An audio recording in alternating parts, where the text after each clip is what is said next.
two things I want to put out there.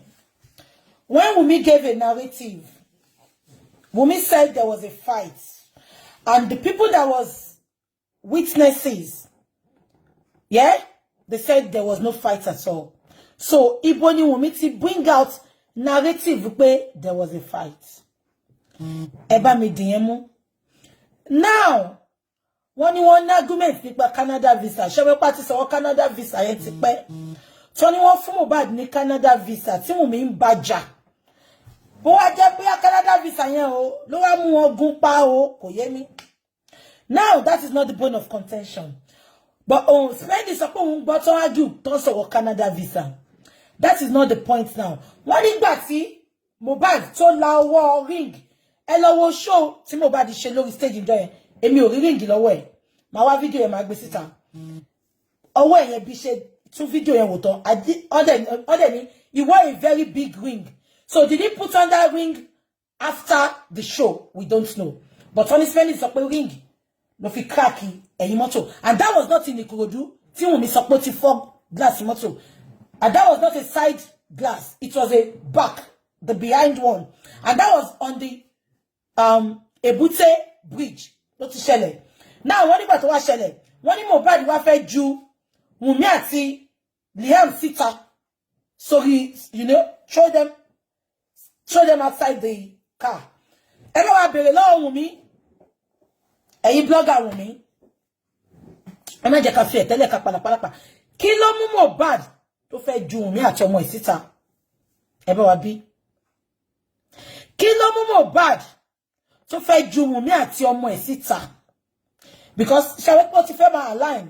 Wọ́n sọ̀rọ̀ nípa Canada visa. Ṣé wọ́n ti ṣe DNA ni? Because American embassy máa ń ṣe DNA. Canada máa ń ṣe DNA. UK nìkan ni ó ń ṣe DNA. But ó dàbọ̀ tí ń ṣe fáwọn tó wá fún, skills tó ń wá tó ṣẹ̀ṣẹ̀ wá ń sìn. Ṣé wọ́n lọ ṣe DNA tó fẹ́ gba Canada visa ni tó rí pé Liam ń ṣe ọmọ Mohbad. Tí Mohbad wá ń bàjá gbogbo ìjà yẹn tó fi fẹ́ ju àwọn méjèèjì nù. Kí ló ṣẹlẹ̀ bá wa bèrè lọ́wọ́ mi? Kí ló dé tó fẹ́ tí Mohbad fẹ́ ju Wunmi àti Liam through the car on the orí omi? Ẹ jẹ́ ká máa wò lọ. That was when my brain clicked and said, baby, that is what they told Baba Mohbad. We were abusing Baba Mohbad at one point. And where did he hear that they wanted to throw Wunmi and Liam out of the car? Where did he hear it? Because I've been thinking, was it during olden days? He said it was when at Ebute, when they got to Ebute Bridge, Ebute Meta Bridge, that Mohbad and Wunmi were fighting. Who is this? Sorry.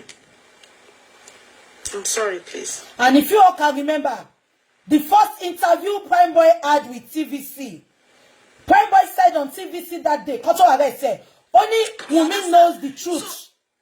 He said it. Hello, video. Even the car hire service man, I think the car is car hire. He was saying, "Come back, what is a car hire service? I think I've been saying taxi driver. Is a car. So he said the man was saying, "Emma Bami." What's that you want to throw? But that there were some things Mohbad was saying, and he mentioned all those things. I'm not the only one that heard it. It's not something I will say until I think it is time, Wunmi.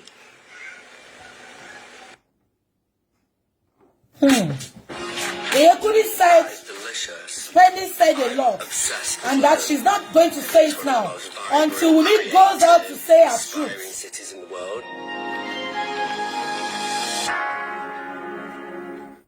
And her family, they face spending, and they face another what's his name? This boy spending. It was from Mohbad's mouth. Everything they said he was saying. Oh, I I wouldn't want to say it online. Shengbo. I want to keep it for Sowolu, Falano, spending me. Prime Boy too, because he heard some. But it's a lot for me to spill. Opogon, there are some people implicated in it. I wouldn't want to spill too much. My heart is broken. He said that they fought in the car, and at a point, these were Mohbad's word. And he threatened in the car that he would throw Wunmi and Liam. And he said some things too on the bridge, Ebute Meta bridge, on the way home after they've left the concert. And he kept saying some things. The Spendy was mentioning those things. They are too much for me as a mother to say it. I'm sorry. I had too much today. In fact, as I was hitting my hand on the table, I broke my nail. And I was doing like this, open for me, as a mother to say it. Just so that you know, I spoke to them. I then said what happened after that, like others were asking. He then said when they got home, they continued. Whatever happened, he doesn't know. I said, did you see Mohbad the next day? He said he went out. He was only called whilst he was out that Mohbad needs a nurse to come and treat him, or he was not feeling well. 1 minute. And that 1 minute. He has refused to go. 1 minute. Now, when they got home, when they eventually got home, Spending, Wunmi, Liam, and Mohbad, on that Monday, Spending went out. Wunmi now called Spending. Nígbà tí Spending ti jáde pé he needs to come back home. Ipe ara Mohbad ò yá. Between Sunday and Monday, between those hours, kí ló fa tára Mohbad ò yá? Kí ni Wunmi ti ṣe fún in between? Just because ṣé gbogbo yín ṣé attach gbogbo ẹ̀ pọ̀ ṣá. Wọ́n bọ̀ lórúkọ yẹn padà sílé. Mohbad fẹ́ ju Liam àti Wunmi síta lórí bridge Ebute ní Nàìjíríà ní lórí bridge Ebute. Àṣírí wo ló ti spill? Tí Wunmi wò pé kàkà kékú má jẹ sèse, á fi ṣàwàdà ni. Ó wá dúró kí Spending jáde níjọ́ Monday yẹn. Ó wá pe Spending pé ara Mohbad ò yá. Ipe Mohbad ò dẹ̀ fẹ́ lọ hospital. And according to Adura, ṣé wọ́n ti bá Adura sọ pé nǹkan kò ṣe Mohbad ìgbà táwọn dé láti concert. So kí ni Wunmi ṣe fún tó fi di pé wọ́n fẹ́ gún lábẹ́rẹ́ tó fi di pé sọ pé kò fẹ́ lọ hospital? Wunmi, what happened in between that time? Ta ló gbé wá sílé? Ta ló mú wálé? Tẹ́ wá ṣe Mohbad ní jàmbá? Tẹ́ wá sọ páre ò yá? Ṣé gbogbo yín dẹ̀ rántí pé the same Monday yẹn Prime Boy pé Wunmi ipò òun fẹ́ wá gbé báàgì òun tó gbàgbé sínú mọ́tò, but Wunmi sọ pé kó má tí wá. Ìgbà tó fún ní time tó máa wá níjọ́ Monday yẹn gan, ó nígbà tí Prime Boy wá, Prime Boy sọ pé ẹnà gate ló ti gbé báàgì fóun, wọn ò jẹ́ kóun wọlé. Ṣé àwọn tí Wunmi pè wọlé kó wá attack Mohbad, ṣé wọ́n wà nínú ilé ni? Àbí kí ló ń ṣẹlẹ̀ tí Wunmi ò jẹ́ kí Prime Boy kó wọnú ilé ìjọ́ yẹn? Ṣé ló pé the same Monday láyé ń sọ yìí? Ẹ jẹ́ ká máa gbọ́ lọ. Má ṣe o. The hospital. Okay. What do you want to do? He said they asked him if he has a nurse, and he uses nurse. Ṣé ti gbọ́? Wunmi told us pé ìgbà tí ara Mohbad ò yá, tí nurse nurse táwọn máa ń lò wá tó ti travel ní Spending sọ pé kóun pe nurse tóun, but that was a bloody lie. Yèyé Kudi sọ pé ìgbà tí Wùmí pe Spending ìpara Mohbad ò yá, pé Mohbad ò dẹ̀ fẹ́ lọ hospital. Ṣòye yín ni Wùmí wá bi Spending pé ṣé ó ní nurse, ṣé ó ní nurse. Kò ṣe Spending ló sọ pé òun ní nurse, Wùmí ló sọ pé kò fẹ́ lọ hospital. Ìpè ṣe Spending ní nurse. Feishara, the nurse he normally will use, Mohbad uses.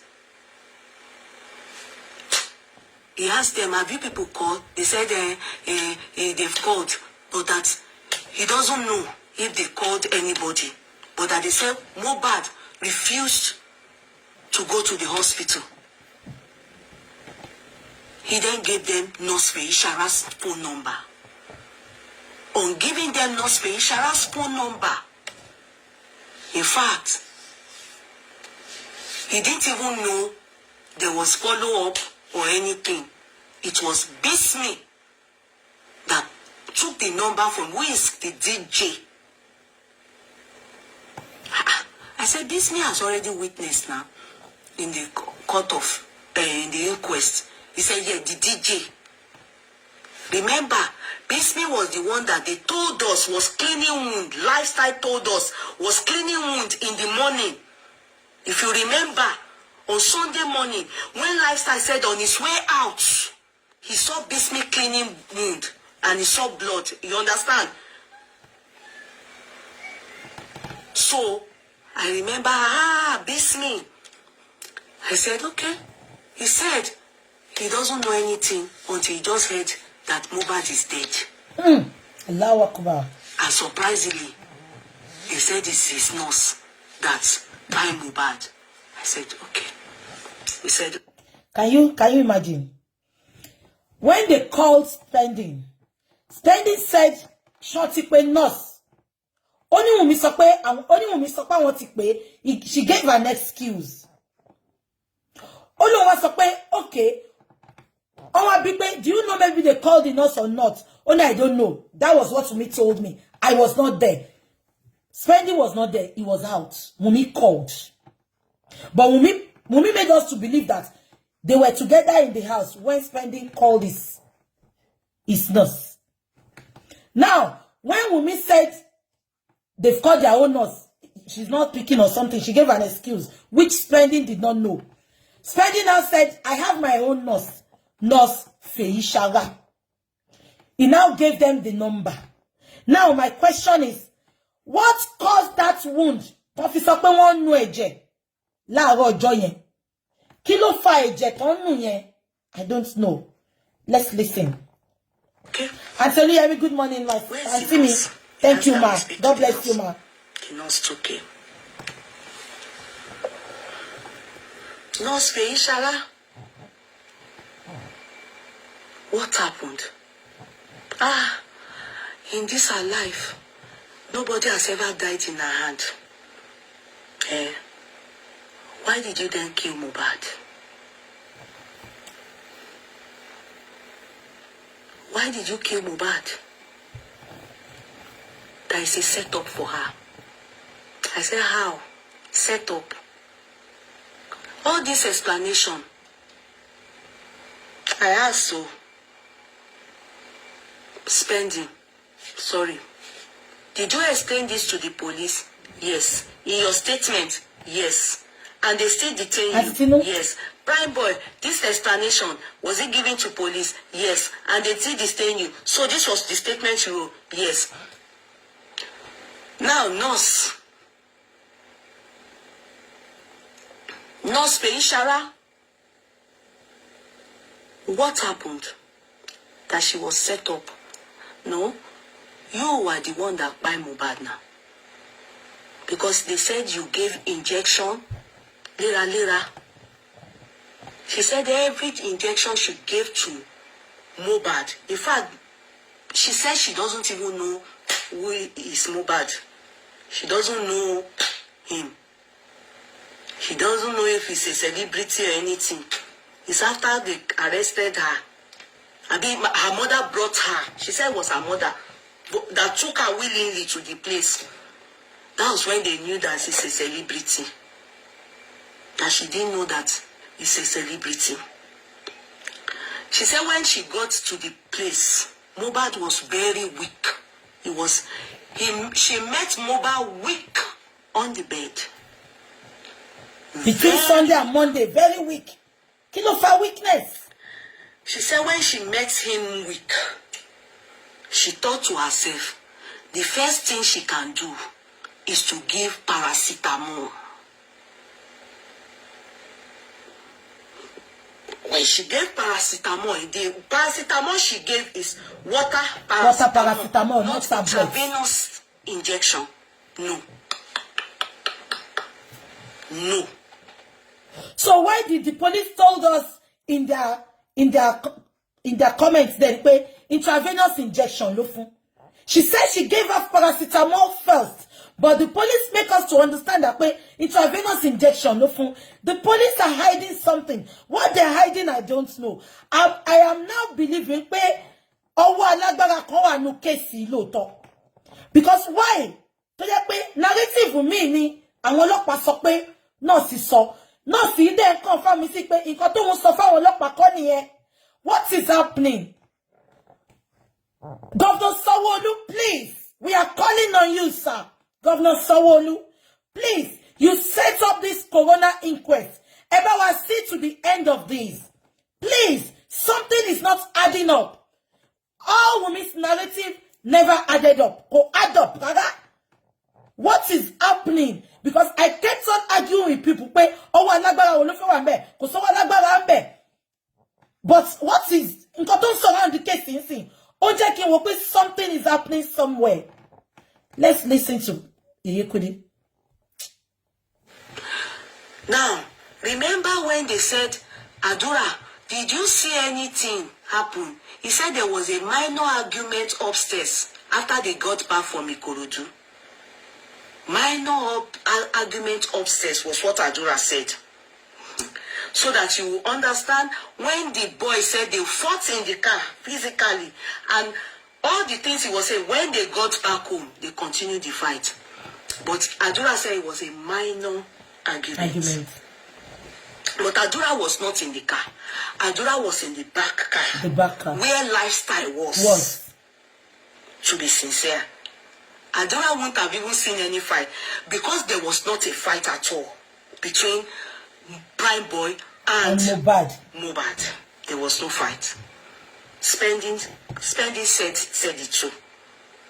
Now, she said Mohbad was weak when she got there. So the first thing she did was to give water paracetamol. On giving water paracetamol, as in, I don't know what they call it, oh, please, medical scholars, you know, water, paracetamol, water drinking, that's it, oh. She said he didn't even finish drinking it, he only took a little. And when she saw he was weak, it was Wunmi that suggested to her. You understand? That, she wanted to give intravenous. She only gave 2 injections. The first she gave, right in front of Wunmi, was... Can you listen? The first injection she gave, right in front of Wunmi, but can you all remember that Wunmi said that she was not there when the nurse was giving those injections? Wunmi, kò lè jọ mí lójú ọmọ tọ́lọ́pàá bá ti bí tẹ́lẹ̀ náà ńkọ́ irọ́ ló máa pa because ọlọ́pàá náà onírọ́ ni wọ́n. Ṣé gbogbo yín, can you remember that Wunmi said she was not there, that she went to the kitchen to cook fried rice for Liam? Ṣé rántí tẹ́fí pé ní professional in fried rice àbí kí ló kọ́ sí gbogbo yín fún? Ṣé you remember? But the nurse say that now all the injection he gave Mohbad, Wunmi was present. So where did Wunmi lie? Ṣé Wunmi ti rò pé nọ́ọ̀sì yóò ní sọ̀rọ̀ ni? Ṣé ó ti rò pé nọ́ọ̀sì yìí máa kú ni? Kí ló dé tọ́mọ kékeré yìí ń parọ́ báyìí? Kí ló dé tọ́mọ kékeré yìí ń da gbogbo orí gbogbo wa rú báyìí? Ṣé wọ́n ti kó sọ pé òun ò síbi tó ti gún ní injection? Ipò òun lọ ṣe fried rice fún Liam. Oní fried rice sọnù. Ẹ jẹ́ ká máa gbé lọ. anti-tetanus. In fact, Wunmi said that's how he behaves when he takes, how he reacts. Because the moment she get that intravenous injection of anti-tetanus, he threw up. Paracetamol syrup, oral, yeah. She said with water that he couldn't even take it. That he even spoke. And she was in now, but weak. He said it weakly. She was in now, see.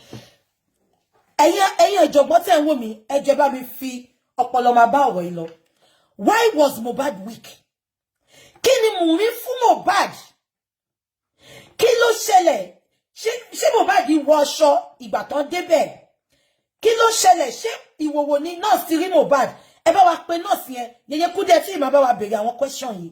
Why was Mohbad weak? Nobody said Mohbad was weak. Between ìgbà tí spending jáde ni Mohbad fi weak tán fi pè nurse. What did Wunmi give Mohbad? Kí ni Wunmi ṣe fún Mohbad? Ta ni Wunmi pè wọlé? Reason Wunmi broke the CCTV. Because àwọn pé CCTV máa show gbogbo àwọn tó wọlé, gbogbo àwọn tó jáde, nǹkan tó gbé bọ́ta, nǹkan tó jùnù, mọ́tò tó wá síbẹ̀. That was why Wunmi broke the CCTV. And Iyabo told Wunmi to break the CCTV. Iyabo knows about that CCTV. Gbogbo pé CCTV ò ṣiṣẹ́ yẹn, irọ́ ló pa. Tí CCTV àwọn Wunmi ò bá ṣe tèmi dẹ̀ mọ̀ pé ó ṣiṣẹ́. Àwọn neighbors ń kọ́. And this is coming from somebody to say CCTV ò ṣiṣẹ́. Mohbad tell say he was living in fear. You said he was living in fear. And there's supposed CCTV ò ṣiṣẹ́. Tani CCTV ò bá kọ́kọ́ máa ṣiṣẹ́. And I am putting it to Wunmi that CCTV is working. Kí ló ṣe fún Mohbad? Because not because sọ pé Wunmi is very Mohbad was very weak. That even Mohbad managed to speak with the nurse. But are you the nurse? Sharing the nurse, but he was very, very weak.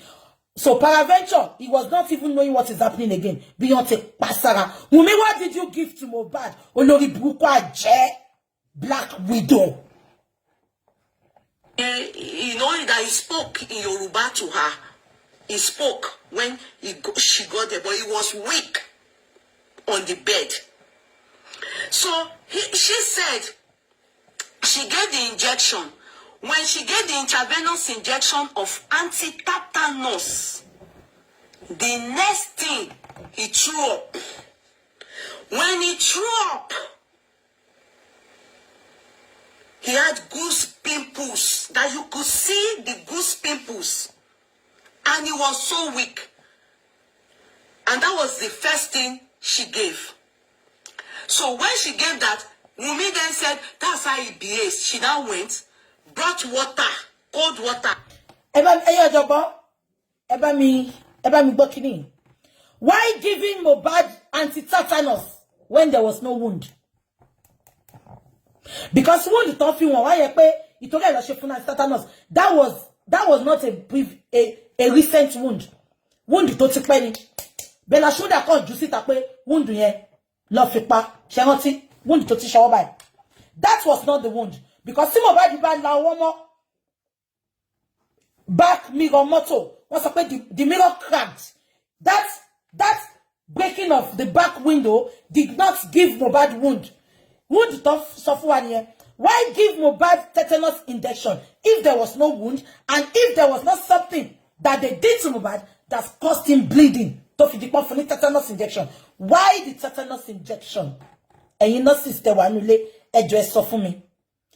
To prevent injection, to prevent infection. Infection from what? What was Mohbad infected with? She ajade Mohbad Jenny. She Wunmi gun lobeni. She beto fi gun aja lo fi gun ni. Kilo shele nbe yen. Why the tetanus? And you nurse. Am I communicating? You said to prevent infection. Infection about what?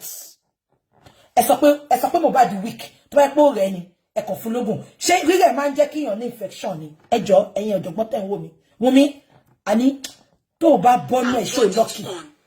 Him. Applying the cold water, she now thought to Ovi that she was not saying, no, me she said she was telling me, no, don't pour water, stop pouring cold water on him. She was then saying, Wunmi said, no, bo she ma she niye. She go going back. Immediately the nurse gave that tetanus injection. One ní Mohbad bẹ̀rẹ̀ sí ní goose pimples. Nurse yẹn wá wò pé kí ló fa goose pimples? Wùmí lọ gbé omi. Wùmí lọ gbé omi. Ó bẹ̀rẹ̀ sí ní dà sí Mohbad lórí. Nurse yẹn sọ pé no, don't pour him water. Omi yẹn ti pọ̀jù. Ẹ máa gbọ́ nǹkan tí Yèyé Kudi sọ. Ó ní Wùmí sọ pé no, ẹ má worry bó ṣe máa ń ṣe nìyẹn. Wùmí, you knew pé bó ṣe máa ń ṣe nìyẹn. Why then did you went to Gistava to say that wọ́n ti pa? Wùmí, kí ló máa ń ṣe? Bó ṣe máa ń ṣe nìyẹn. But you told Splendid that he was not feeling well.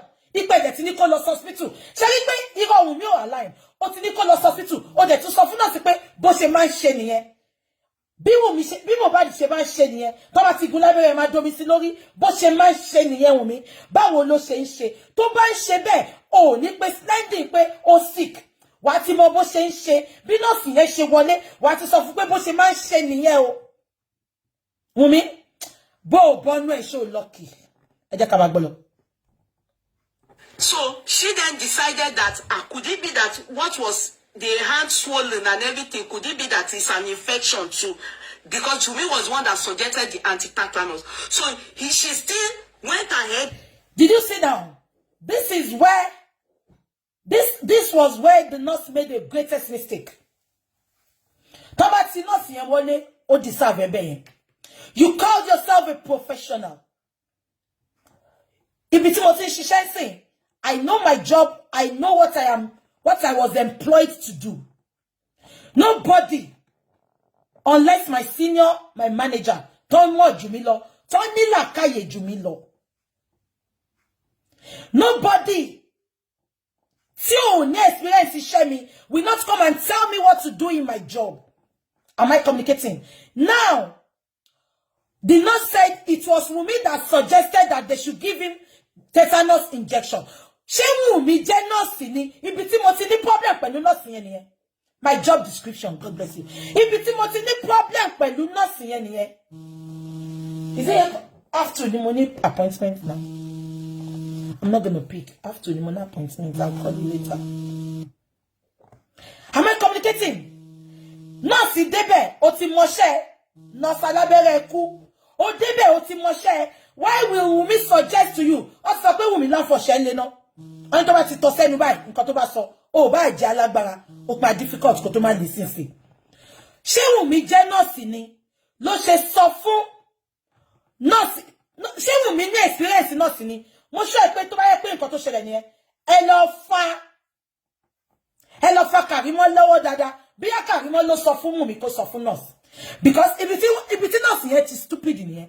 Báwo ni Wunmi ṣe máa sọ fún ẹ pé kò fún lábẹ́rẹ́ tetanus? Ó jẹ́ kó bèrè lọ́wọ́ ẹ pé he has no wound.